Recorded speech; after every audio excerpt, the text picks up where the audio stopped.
De una nueva pastoral, de una tradición teológica que ha cambiado. ¿M? Se dice que es la acción pastoral de nuestro Señor Jesucristo, pero no se distingue, no se precisa, no es exacto este modo de hablar. Y se dice que no pide un cambio de vida, ¿m?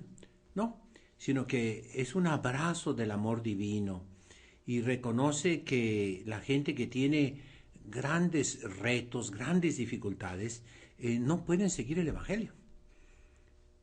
Yo quisiera comentar sobre esto porque está muy de moda esta nueva teología. Está equivocada, totalmente equivocada. En primer lugar, el Evangelio exige el que me quiera seguir, que se reniegue a sí mismo, que tome su cruz de cada día y que me siga. Si tu ojo derecho te va a llevar al infierno, sácatelo. Si tu mano te va a llevar al infierno, córtatela. Más te vale que llegues con un solo ojo al cielo y no con los dos al infierno, con una sola mano al cielo y no con las dos al infierno. Esas son palabras muy totalitarias, ¿eh? Y dice nuestro Señor, quien no odia a su padre y a su madre, a causa mía, no es digno de mí. Son palabras muy duras. Yo vine a traer la espada, a traer el fuego, a poner en contra al padre contra el hijo, la hija contra la madre, la nuera contra la suegra, etcétera, etcétera. Ya lo conocen ustedes. Es el Santo Evangelio que siempre se ha predicado.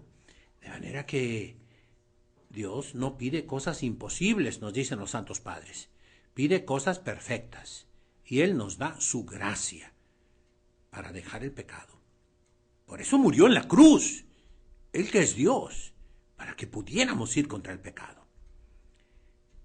Se dice que la acción pastoral de nuestro Señor Jesucristo no pide que cambiemos de vida, sino que comienza, me imagino yo, pedagógicamente, con un abrazo de amor divino, con una curación, y después ya va pidiendo una conversión en conciencia responsable, porque cada persona es diferente y tiene en cuenta las situaciones de cada uno, el sufrimiento de cada persona, las limitaciones, etc.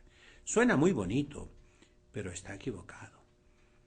Nada más pensemos en el hijo pródigo. Cuando regresó aquel hijo que había gastado toda su herencia viviendo con malas mujeres, y después fue a cuidar los puercos, los cerdos, los cochinos, los marranos, y ni siquiera podía comerse la comida de esos animales, finalmente reflexionó y dijo: me levantaré e iré a la casa de mi padre y le diré: Padre, he pecado contra el cielo y contra ti, no soy digno de llamarme hijo tuyo. Y entonces el padre dice: póngale los vestidos limpios, los vestidos de fiesta. El vestido de fiesta era blanco, inmaculado, limpio. Y para ponérselo tendrían que bañarlo, y lo bañaron, ¿verdad? No se puede, mis queridos hermanos, hablar únicamente de misericordia. Hay que hablar también de arrepentimiento, de penitencia, de contrición, de cambiar nuestra vida. Nuestro Señor Jesucristo lo requiere. Piensen nada más lo que predicaba Juan Bautista. ¿Qué predicaba? Un bautismo de arrepentimiento, no un bautismo de misericordia. San Juan Bautista, en ese sentido, no estaba predicando la misericordia. Es el espíritu del profeta Elías. Vayan a ver en los libros de los reyes cómo predicaba el profeta Elías. Era el fuego que bajaba del cielo. Arrepiéntanse o bajará fuego del cielo. De manera que mucho cuidado con esta nueva teología pastoral, teología moral, que no es ni teología, ni es pastoral, ni es moral, sino un ardid del demonio. Quienes viven en adulterio, óiganlo bien, si comulgan, comulgan en pecado y se comen y beben su propia condenación al infierno. Muchos andan diciendo, pues, en esta nueva teología, que esos tres elementos que nos habla el Papa Francisco, ¿verdad? El acompañamiento, el discernimiento, la integración, son tres maneras hermosas, buenas, que siempre se han practicado en la Iglesia, pero que el día de hoy se trata de interpretarlas en descontinuidad, como algo nuevo que nunca había habido en la iglesia. Y eso es infantil, eso es tonto, eso es necio. Se dice que si una persona tuvo un diálogo con algún sacerdote o algún diácono, ese es el acompañamiento. Tuvo discernimiento, es decir, el juicio de la propia conciencia y el de algún responsable pastoral, algún ministro, algún diácono, repito, algún sacerdote, que naturalmente le da por su lado, y la integración, ese principio de que primero hay que estar bien con los demás, no importa lo que creamos, no importan las leyes de la iglesia, importante es la pretendida caridad. Y esa no es caridad, la caridad se funda en la verdad, y únicamente la verdad nos hará libres, mis hermanos. No se traguen el anzuelo. El discernimiento que nos pide el Papa Francisco se refiere al camino que estamos llamados a recorrer, no a la meta que debemos alcanzar. Discierne como el hijo pródigo que estaba sentado en medio de los puercos, cochinos, cerdos y marranos, que no podía comerse ni siquiera lo que comían los animales, todo apestoso y sucio. Ahí discernió. ¿Cuál fue su discernimiento? Me levantaré, iré a la casa de mi padre. En la casa de mi padre hasta los esclavos tienen que comer y yo aquí me muero de hambre. Ese es el discernimiento. Salir del pecado. No es inmediatamente ir a comulgar. No, señor. Pues la iglesia solo tiene una meta que proponer al hombre. ¿Cuál es la meta que propone la iglesia? El modo de vida que nos enseñó Jesucristo. Jesucristo vino a enseñarnos a vivir, cómo vivir. Y los introduce en los sacramentos.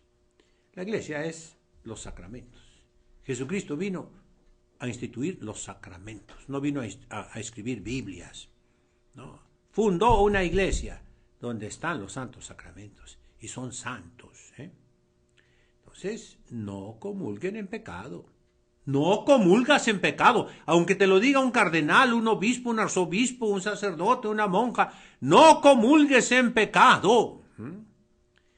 Al prohibir la iglesia comulgar a quien está en pecado, o sea, a quien vive en adulterio, simplemente la iglesia afirma que la conciencia no es tu única guía moral, no es la única guía moral de tus acciones, sino que existe la ley divina, encarnada en la ley eclesiástica, que es la otra guía moral de cada cosa que hacemos.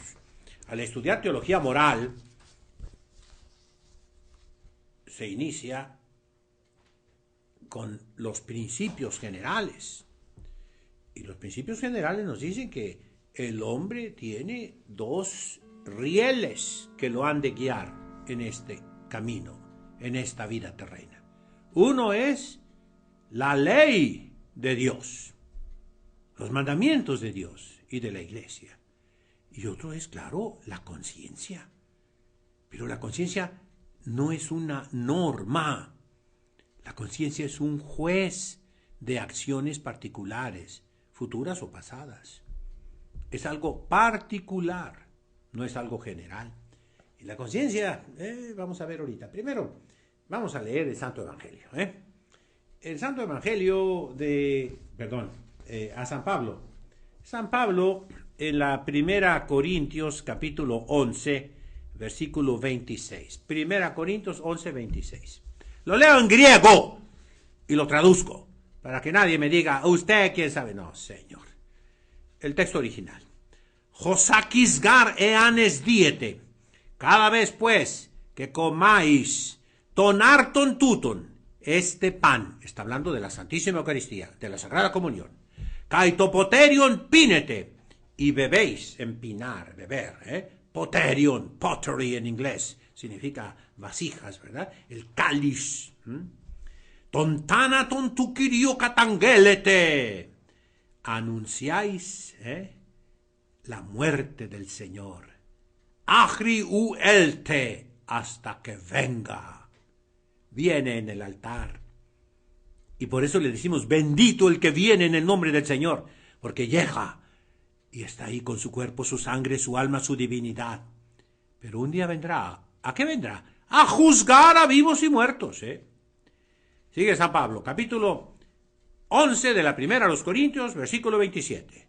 Hoste hosanes die tonarton.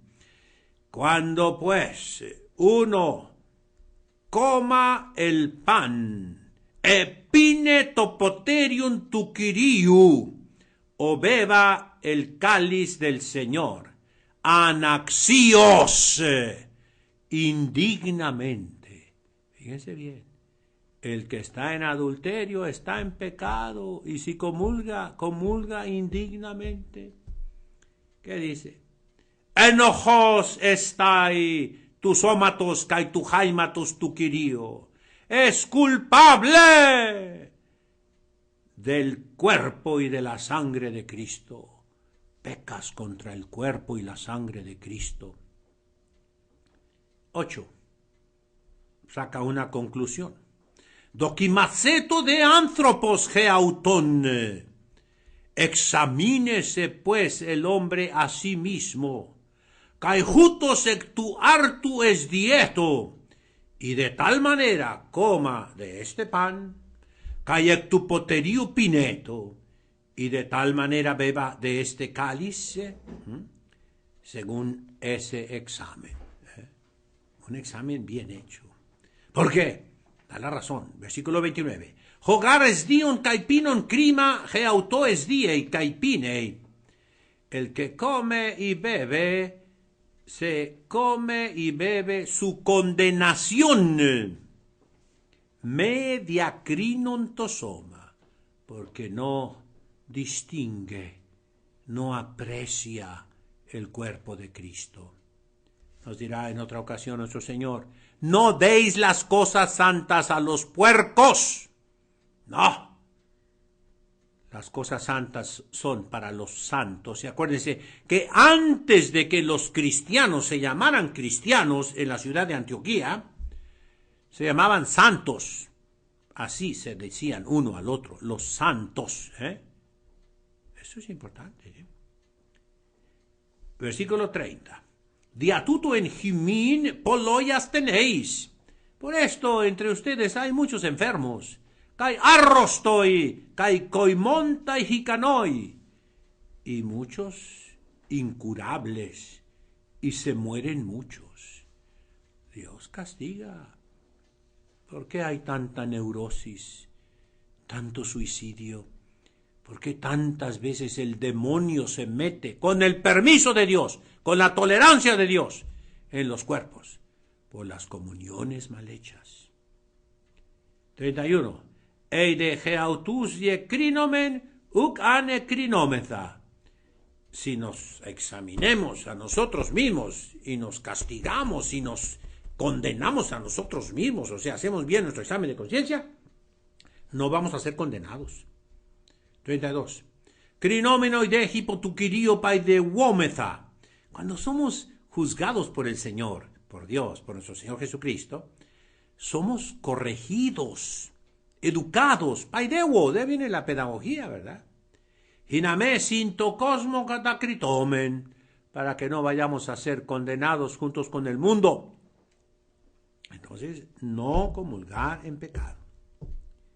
Y el que adultera está en pecado.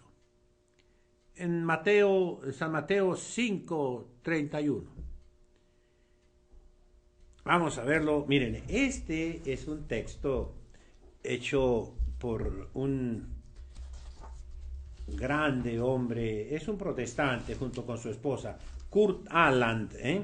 Él era amigo de un profesor mío, el profesor Mario Herbeta, y este texto, aquí tengo una edición nueva, pero yo lo he usado toda mi vida. Son los 4 evangelios en columnas, son sinópticos, ¿verdad? Se llama Synopsis Quatuor Evangeliorum. Es un texto científico, tiene un aparato crítico maravilloso y atrás trae pues el Evangelio de Tomás, apócrifo, lo trae en copto, lo trae en inglés, en alemán, y trae Padres de la Iglesia, etc. Y una reconstrucción griega del Evangelio de Tomás. Es algo científico, ¿verdad? Paralelo, vamos a ver un poquitito, fíjense bien. En San Mateo, capítulo 5, versículo 31. Errete de, fue dicho, Hosanna polise tenginai cautu, el que despida a su mujer. Toto aute apostasion, dele un documento de divorcio.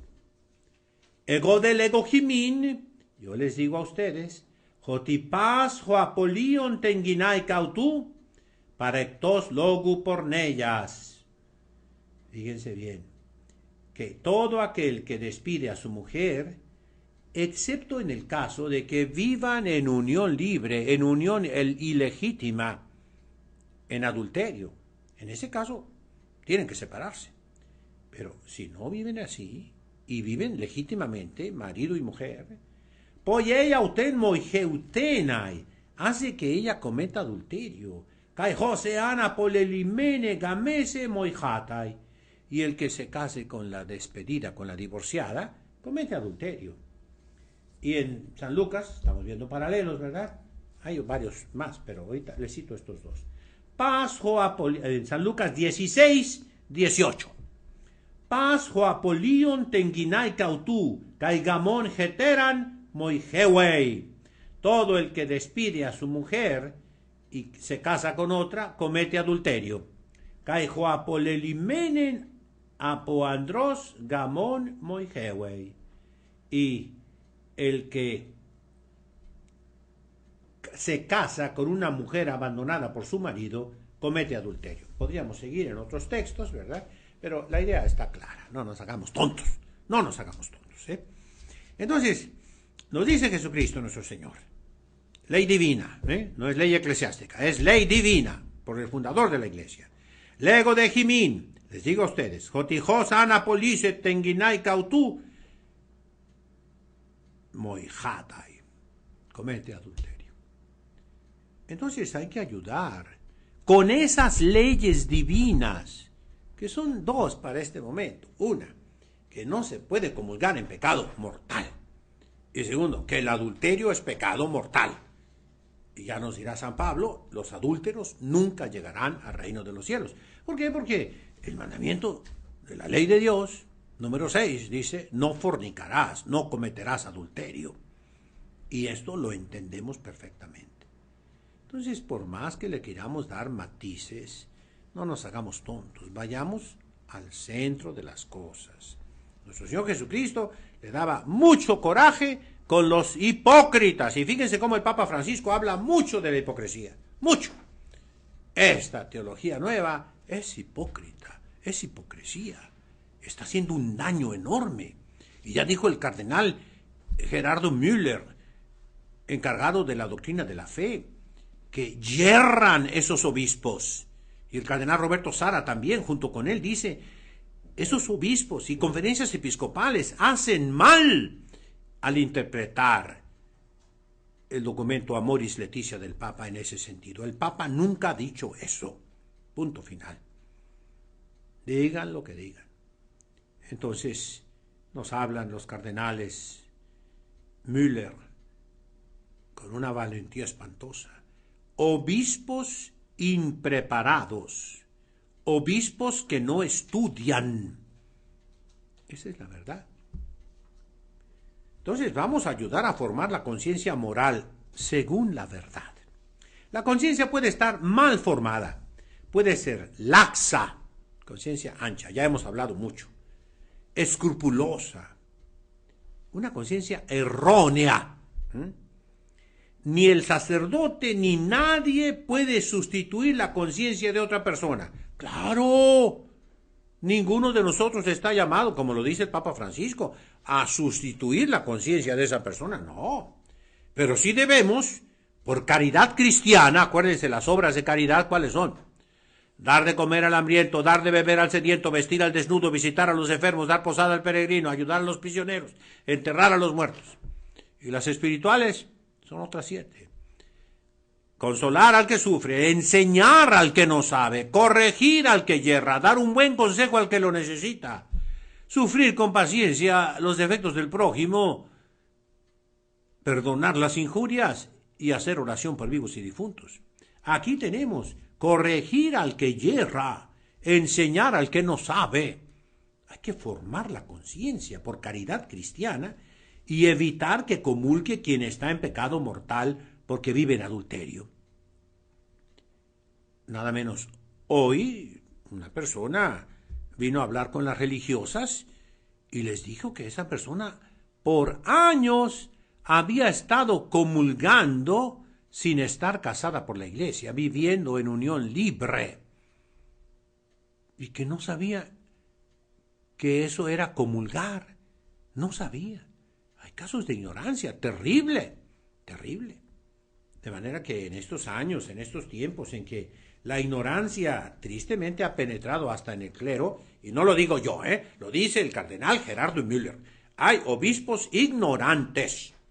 Eso lo dijo él en la publicación que se llama Il Timone, en italiano, una entrevista, ¿verdad? Yo no digo nada. Él lo dice. ¿Qué serán los sacerdotes? Que no estudian, que no conocen las fuentes, que no conocen el latín, que no conocen el griego, que no hacen ningún esfuerzo por dejar la mundanidad y dedicarse a una vida intelectual maciza, profunda, para el bien de las almas. Ya no son agentes de pastoral, son sujetos, destinatarios de la pastoral. Recuerden bien, la iglesia se divide en 2. Iglesia docente, la que enseña, e iglesia discente, la que aprende. Pregunto yo, los sacerdotes, aunque sean monseñores, ¿a qué iglesia pertenecen? Si alguien que me escucha entiende algo de esto. ¿A la iglesia docente o a la iglesia discente? Respuesta: a la iglesia discente. Los sacerdotes deben aprender. Los que verdaderamente enseñan son únicamente los obispos. Los que somos doctores en teología en una universidad pontificia, en cierto modo nos acercamos más a la iglesia docente. ¿Por qué lo digo? El Código de Derecho Canónico de 1917, la tradición eclesiástica, decía que cada sacerdote tenía que ser examinado cada año, los sacerdotes jovencitos, y después cada 5 años, excepto los doctores en Sagrada Teología. En ese tiempo la Sagrada Teología se impartía única y exclusivamente en universidades pontificias, el doctorado. Por eso, mis hermanos, es triste hablar de estas cosas, pero tenemos que hablar. Formar las conciencias de acuerdo a la verdad. Esta es una auténtica obra de misericordia. Debe ser realizada con paciencia, no a gritos como yo ahorita, ¿no? Pero yo no estoy hablando con una persona, estoy hablando en general, con compasión y un deseo genuino del bien para todos los involucrados, sensible a las heridas de cada persona, conducir con amabilidad a cada uno hacia el Señor. Estoy usando palabras del obispo de Madrid, Alcalá, y de otros obispos. La conciencia es algo íntimo, interior, secreto, pero el hecho de que una persona contrajo matrimonio con Juanita y se separó de Juanita y ahora vive con Federica, eso es algo externo, exterior, algo público. De manera que yo le prohíbo comulgar, no metiéndome en su conciencia, en ese santuario vedado de cada individuo. No, yo me atengo a los hechos externos. Oye, yo te casé con Juana, vives con Federica, no te doy la comunión. Punto. Por el bien de tu alma, porque no quiero que te vayas al infierno, que te condenes. La conciencia subjetiva del individuo nunca debe ser orientada en contra de la verdad moral objetiva. La verdad moral objetiva, objeto, son las leyes, los mandamientos. Ahorita vamos a ver algunos. La conciencia subjetiva no debe ser orientada contra la verdad moral objetiva, como si la conciencia y la verdad fueran dos principios en competencia a la hora de tomar decisiones morales. No están en competencia. La verdad y la ley son lo mismo en este caso. Esto se aplica incluso con los divorciados. Fíjese bien. Con los divorciados y vueltos a casar, la doctrina de la Iglesia les requiere abstenerse de la intimidad sexual. Palabras de Monseñor Chaput. Yo lo conocí cuando era obispo de Denver, Colorado. Ahora es arzobispo de Filadelfia. Y fue encargado por la Conferencia Episcopal Norteamericana de explicar el documento Amoris Laetitia para todo Estados Unidos. Con los divorciados y vueltos a casar, la doctrina de la Iglesia les requiere abstenerse de la intimidad sexual, no tener relaciones sexuales. Esto aplica incluso si ellos deben, para el cuidado de sus hijos, continuar viviendo bajo el mismo techo, pero no en el mismo lecho. Sobrellevar el vivir como hermano y hermana es necesario para los divorciados y vueltos a casar civilmente, para recibir la reconciliación en el sacramento de la penitencia, lo cual les abriría el camino hacia la Eucaristía. Es decir, hay un botiquín de primeros auxilios que la Iglesia nunca ha negado a nadie. Hoy mismo puedes ya comulgar tú, divorciado, vuelto a casar. ¿Cuál es la condición? Si no te puedes separar de tu cónyuge, no tengas relaciones sexuales.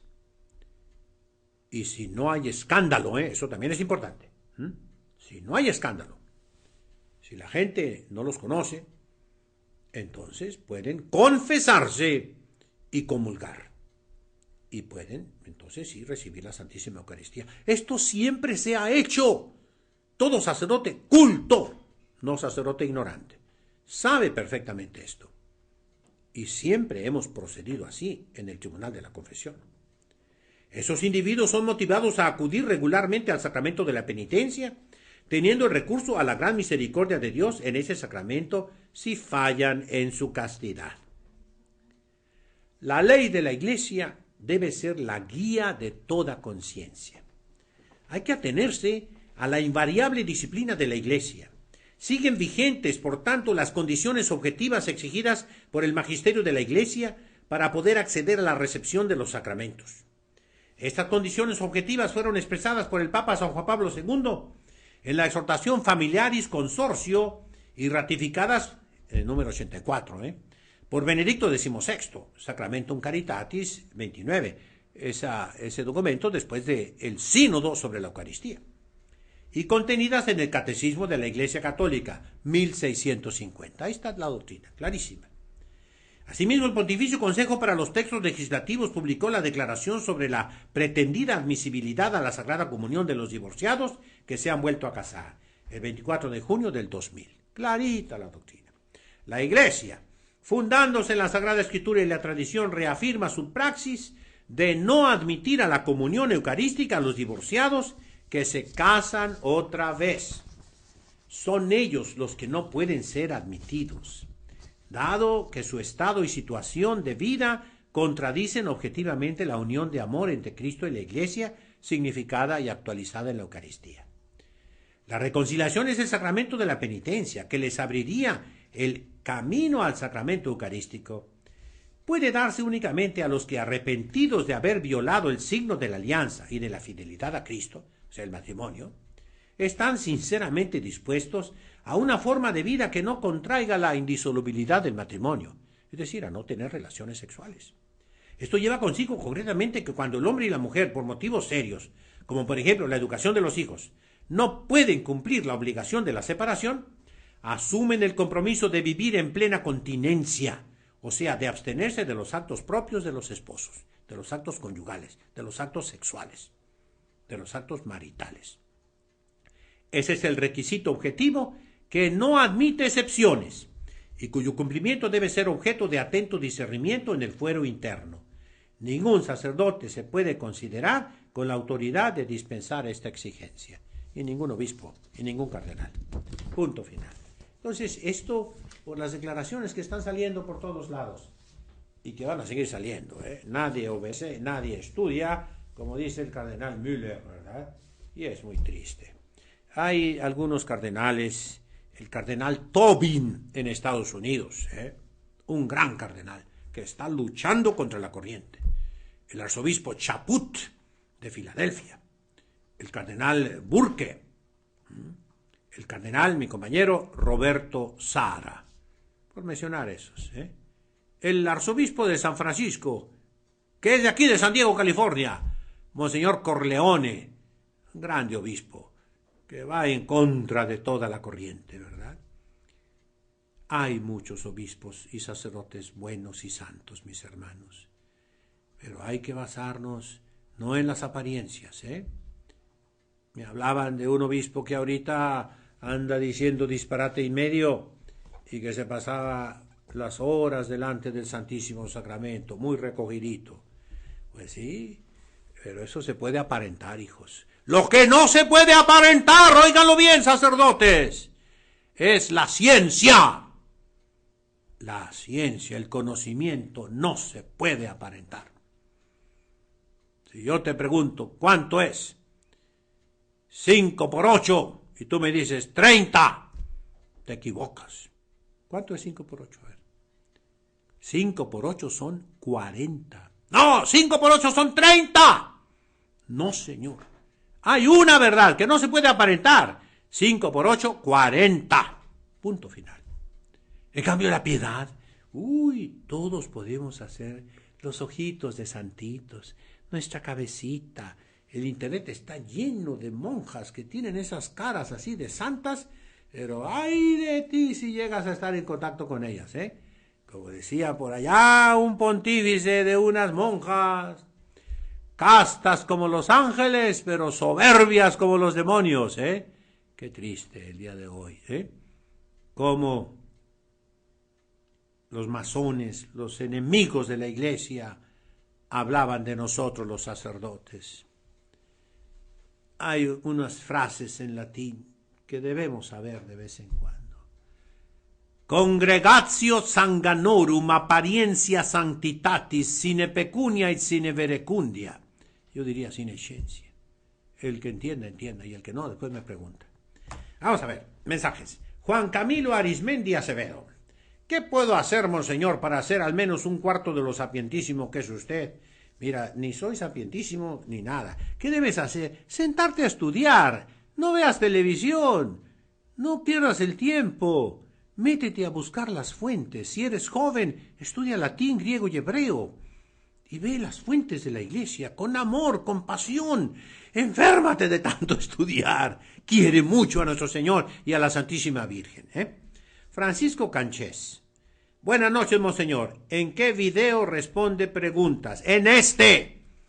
Ahorita estoy respondiendo preguntas. Hazme una pregunta y te la respondo. Y si no la sé al momento, me voy a buscar. Tengo una deuda aquí todavía con Juan Camilo Cardona. Ahí son 2 Juan Camilos, del 9 de mayo. Ya luego te la voy a responder. Del padre Leonardo Castellani, argentino. Todavía no he podido investigar porque no he tenido el tiempo, ¿no? Miguel, en Bélgica ya están dando la comunión a los divorciados y vueltos a casar. Dicen que por misericordia y que la Eucaristía no es un premio. Bendiciones, monseñor y monjitas. De eso hablé ahorita. Nomás no mencioné los obispos de Bélgica, pero ya que hablaste, los obispos de Bélgica, los obispos de Malta, los obispos de Alemania, los obispos de la región de Buenos Aires, los obispos de la región de Roma y así el obispo de San Diego, etcétera. La lista es grande, pero están mal, muy mal. Y como les digo, los que van a comulgar, de nada te va a servir. Me dijo el obispo que podía comulgar. Tú te condenas al infierno, porque desprecias el cuerpo y la sangre de Cristo. Eso lo dice San Pablo, y no se juega. Juan Camilo Arismendi. Buenas noches, monseñor. ¿Qué pasa con el sedevacantismo? ¿Cómo refutarlo? Y a los que dudan sobre la validez de las ordenaciones del Novus Ordo, ¿cómo refutarlas? Muy sencillo, mira. Los sedevacantistas no son otra cosa que la soberbia encarnada, la desobediencia, la falta de fe, la falta de humildad.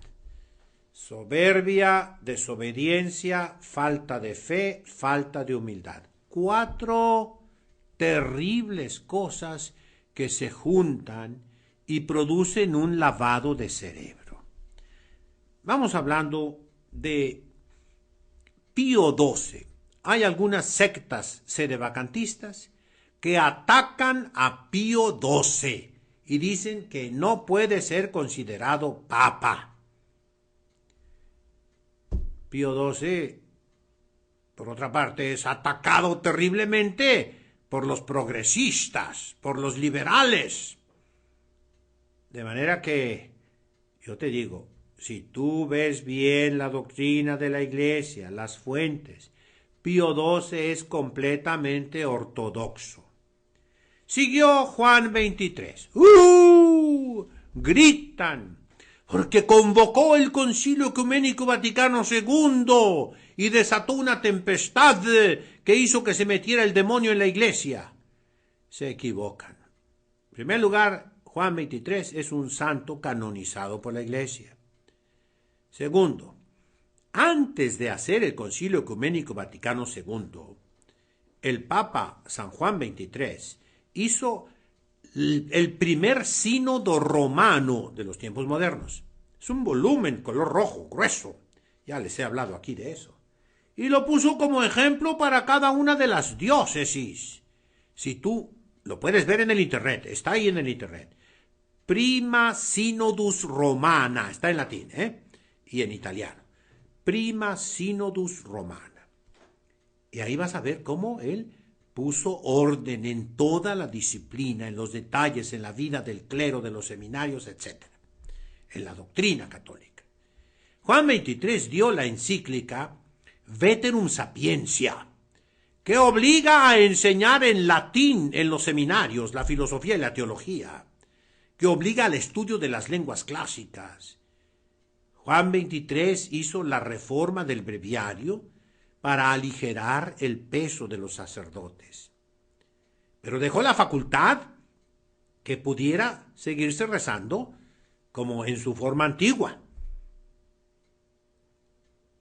Juan XXIII hizo la reforma del misal romano, que se utiliza normalmente por los sacerdotes que celebramos la misa tridentina del año 1962. Y es un rito completamente válido, etc. Para el ritual romano no modificó gran cosa. De manera que hasta ahí vamos bien. Convocó el Concilio Vaticano II. Y si vemos, la intención es la santificación de la Iglesia y que fuera un concilio pastoral no dogmático. Y no es dogmático.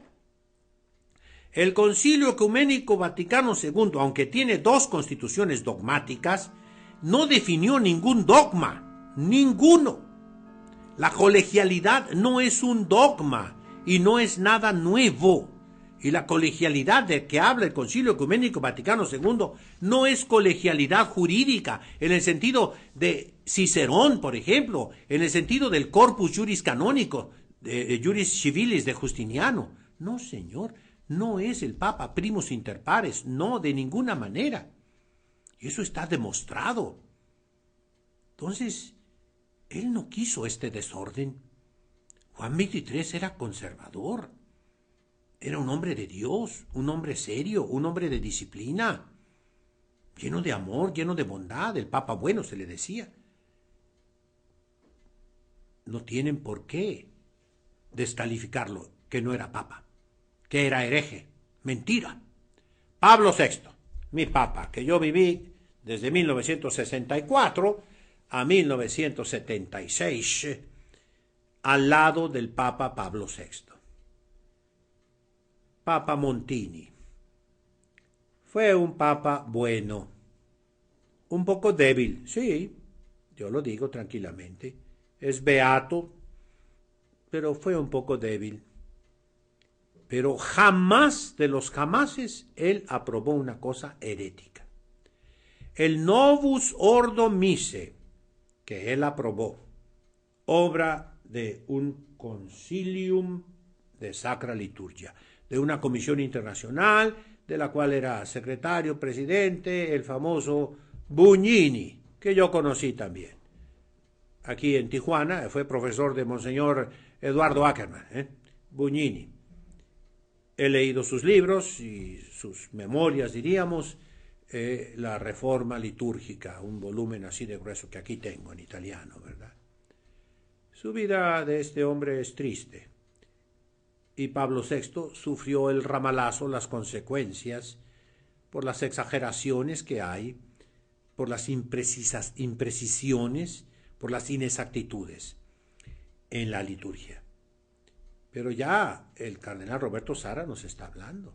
El cardenal, después Papa Benedicto XVI, el cardenal Ratzinger, nos habla de cómo ese Novus Ordo se puede celebrar en la hermenéutica de la continuidad, de espaldas al pueblo, en latín, usando el canon número 1, haciendo que el pueblo responda y cante las partes invariables de la Santa Misa en latín, etc. Es válido. No cambió las palabras de la consagración. En lo esencial no las cambió. Y lo mismo vale para el rito de ordenación de obispos y de sacerdotes. No cambió las palabras esenciales de la ordenación. No las cambió. Las ordenaciones son válidas. No se puede hacer un parangón con el obispo Cranmer, con Enrique VIII en Inglaterra del siglo XVI. No, señor. Aquel sí las cambió. Y son inválidas las ordenaciones anglicanas hasta el día de hoy. Pero las ordenaciones de Pablo VI en adelante son válidas porque no cambió lo esencial del sacramento del orden sacerdotal. En el concilio ya conocemos la historia, y hay muchas historias. Yo les recomiendo mucho una que se llama el Rin, el río Rin de Alemania y de Francia, fluye en el Tíber. El Tíber es el río de Roma. Está escrito por un padre verbita que yo conocí, les decía, de saludar nada más allá en Roma, ¿verdad? Mis superiores por 5 años fueron verbitas de la Sociedad del Verbo Divino. Y él habla, claro, cómo hubo mucha manipulación en el concilio por parte de los obispos de Alemania, de Francia, de Bélgica, de Holanda, etc. Pero no pudieron cambiar en cosas esenciales. Hubo el triunfo del Espíritu Santo. El resultado en el concilio es esto. Primero, no es un concilio dogmático, lo repito, es un concilio pastoral. Segundo, hay una cierta ambigüedad, pero eso se resuelve con la hermenéutica de continuidad de la que nos habla Benedicto XVI. Hay que interpretarlo, y el mismo concilio lo dice, a la luz de todos los demás concilios anteriores y sobre todo del concilio de Trento, punto final. Pero el concilio dice las cosas correctamente, fíjense bien, en la Sagrada Liturgia. Se los acabo de leer hace poquito, no puedo repetirles todo. Vean mis otras conferencias. La liturgia debe ser en latín. ¿La ambigüedad en qué viene? Que vienen muchas excepciones. Sin embargo, los obispos en la conferencia episcopal para ciertas celebraciones pueden permitir que sea en lengua vernácula. El oficio divino, el breviario, la liturgia de las horas debe ser en latín para los sacerdotes y las religiosas. Pero cuando vengan algunos que no saben latín de los laicos, pueden hacerlo en lenguas vulgares. La música debe ser el órgano. Pero después dieron otros documentos en que se permiten otros. Pero el concilio dice el órgano, el canto gregoriano, el latín, etc. Por ello, no nos hagamos tontos. El concilio está bien. Es obra del Espíritu Santo. Pasará a la historia como uno de tantos concilios pastorales. Pero no es cierto que hizo un parteaguas en la iglesia. Eso es demagogia. Yo viví el Concilio Vaticano II 2 sesiones. Y como les dije anteriormente, fue mi pan de meditación de todos los días de mi vida de seminario y de joven sacerdote. ¡En latín! Y tengo muchísimos documentos preparatorios, ¿no? Tuve acceso a esos volumones enormes de todos los actas del Concilio Ecuménico Vaticano II. Asistí a algunas no discusiones, pero sí a las proclamaciones de todos los documentos. Y participé diciendo la oración de los fieles en la clausura, el 8 de diciembre de 1965. El concilio no quería este desorden que existe. Entonces, Pablo VI se salva. Juan Pablo I, yo lo conocí cuando era obispo de Vittorio Veneto, un santo. Conocí a su hermana y a su cuñado en Belluno, la ciudad en el norte, Vittorio Veneto y Belluno, allá en la parte veneta. Yo era seminarista. 2 veces lo encontré, le pedí su bendición, etcétera, ¿no? Escribió una pedagogía catequística que uso aquí para mis monjitas. Era un hombre santo, duró un mes. ¿Por qué lo descalifican? Y luego viene Juan Pablo II, que también es un santo canonizado. Se podrá discutir mucho de Juan Pablo II, que muchas cosas permitió o toleró o no se dio cuenta, lo cual yo no apruebo. Pero en doctrina, de eso estoy hablando ahorita, firme, ninguna cosa cambió. Los sedevacantistas es una conjunción de 4 cosas. Falta de fe, falta de obediencia, soberbia, y ya no me acuerdo la otra que te dije, pero por ahí va. El orgullo, la soberbia, la falta de fe, la desobediencia, la falta de humildad. ¿Qué van a hacer los sedevacantistas? Ya se han fracturado en muchas divisiones y cada día más divisiones. Me consta, personalmente los he visto. Qué triste, qué tragedia en la que fueron cayendo. Tienen que regresar a la verdadera iglesia. Es diferente de los lefebristas, muy diferentes. Bueno, vamos, con eso te respondo pues, ¿Cómo refutarlas? Pues estudiando, hijo. Hay que estudiar mucho para refutarlas, punto por punto. Históricamente hay que atacarlo, ¿verdad? Belén Delgadillo. Buenas noches, monseñor. Me gustaría saber qué validez tiene un bautizo de padrinos en unión libre. Muchas gracias. El bautismo es válido, aunque el padrino haya sido Satanás. ¿Me entiendes? Basta que al niño le hayan echado el agua en nombre del Padre, del Hijo, del Espíritu Santo, ¿verdad? Los padrinos pueden ser indignos. Ellos pecan, el niño no. Y el niño queda bautizado y es hijo de Dios, Alfredo Ponce Pérez. La paz de nuestro Señor esté con nosotros. Muy estimado monseñor, los aplausos deberían ser tolerados dentro de la celebración de la Santa Misa. ¡Nunca, nunca, nunca! Ya lo dice el cardenal Roberto Sara, ya lo he repetido aquí muchísimas veces. Los aplausos en las celebraciones eucarísticas en la Santa Misa no se deben hacer, porque nunca son para Dios, siempre son para el hombre. Y tú fuiste a misa, tú fuiste a la iglesia para alabar a Dios, no alabar a los hombres. De manera que no se debe aplaudir. Punto final. Quiero pedirles su ayuda económica para poder seguir adelante.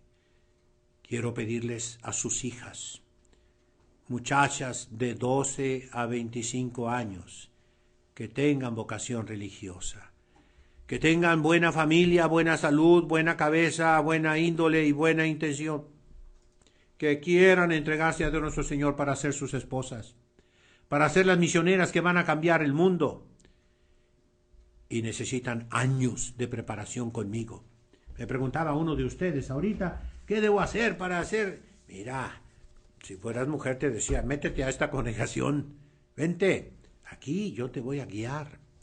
Con la ayuda de las madres grandes que tenemos, formamos a las muchachitas para que tengan la formación que tengo yo. Primero en las lenguas, en la santa religión, en el catequesis, en la historia sagrada, pero también en la ortografía, en la computación, en la mecanografía, en el catecismo, al revés y al derecho. Y después serán los clásicos, la filosofía y la teología. Pidan mucho a Dios que me mande vocaciones. Me siento triste a veces de tanto luchar, tanto trabajar, tanto batallar y no contar con ayuda. Es muy duro, mis hermanos, y yo voy a seguirlo haciendo hasta el fin de mi vida, amén. Pero sí, ahorita me operaron de un ojo y pues sigo en tratamiento. Espero no perder los ojos, no perder la vista, por la diabetes, que ya tengo 33 años con diabetes. Pero a veces me siento triste. de ver cómo va todo. Tú, reacciona. En tu vida, sé más conservador. Si eres un sacerdote, ponte la sotana. Reza el breviario en latín. Aprende latín. Si eres una religiosa, ponte el velo, ponte el hábito. Vuelve a ser como era tu fundadora, tu fundador. Vamos luchando, hijos, para hacer que la Iglesia sea más conservadora, que conservemos lo que Jesucristo nos encomendó en nuestras manos, que vamos a dejarlo a la siguiente generación, que recibimos de nuestros padres y abuelos. Qué triste situación de la Iglesia actual. Por eso hay que ser santos, debemos ser santos. Continuaremos después viendo todavía un poquitito el Código de Derecho Canónico, que no hemos terminado, y después otros documentos posteriores que van siempre en esa línea contra los abusos litúrgicos y de disciplina. Este es un programa conservador que quiere ayudar. Es un encuentro con nuestra Iglesia, con esa Iglesia que fue siempre la misma, porque es el cuerpo de Cristo, y a Él se dirige todo nuestro esfuerzo. Mi cansancio en preparar estas conferencias, el cansancio de las religiosas para divulgarlas en el Internet, todo eso se lo ofrecemos a Dios para que la Iglesia renazca, se reforme, se fortalezca, para que regresen a la Iglesia los que la han abandonado. Siéntanse felices de estar dentro de la Iglesia Católica Apostólica Romana. Amen a la Iglesia, no la destruyan. Si tú tomas licor, destruyes a la Iglesia. Si tú mientes, destruyes a la Iglesia. Si tú ves pornografía, destruyes a la Iglesia. Si dices mentiras, si dices malas palabras, destruyes a la Iglesia. Si no trabajas, destruyes a la Iglesia. Y a los sacerdotes, seamos santos y seamos sabios. No basta ser santos, no basta ser piadosos. Debemos ser instruidos, y el día de hoy ha sido el triunfo del demonio lograr que haya sacerdotes ignorantes que no conozcan lo que tienen obligación de conocer, que es la ciencia sagrada, la ciencia de Dios. Con esto pues me despido dándoles la bendición. In nomine Patris et Filii Spiritus Sancti. Amén. Buenas noches.